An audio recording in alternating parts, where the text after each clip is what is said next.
संकटाच्या अंधारात दीप उजळू दे आशेचा. आशेच्या किरणांनी नवा तजेला मिळो उत्साहाचा.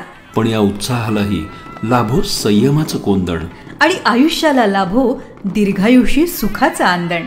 या दीपावलीच्या इमेज ॲडच्या असंख्य ग्राहकांना, तसंच रेडिओ जयंत या यूट्यूब चॅनल आणि फेसबुकवरच्या अगणित रसिक श्रोत्यांना दिवाळीच्या हार्दिक शुभेच्छा. रोज रेडिओ जयंतवरचा आनंदी कट्टा ऐकून तुमचं आयुष्य आणखीन सुंदर सकारात्मक हो. पुस्तक अभिवाचनाच्या कार्यक्रमातून वाचन संस्कृती वाढीस लागो. व्यक्त अव्यक्त ऐकताना अव्यक्ताकडून व्यक्ताकडे मनमोकळेपणे प्रवास हो. या साऱ्या लखलखत्या शुभेच्छा तुमच्या सगळ्यांसाठी. आणि उत्तमोत्तम कार्यक्रमांचं सादरीकरण आमच्याकडनं व्हावं हेच मागणं परमेश्वरापाशी.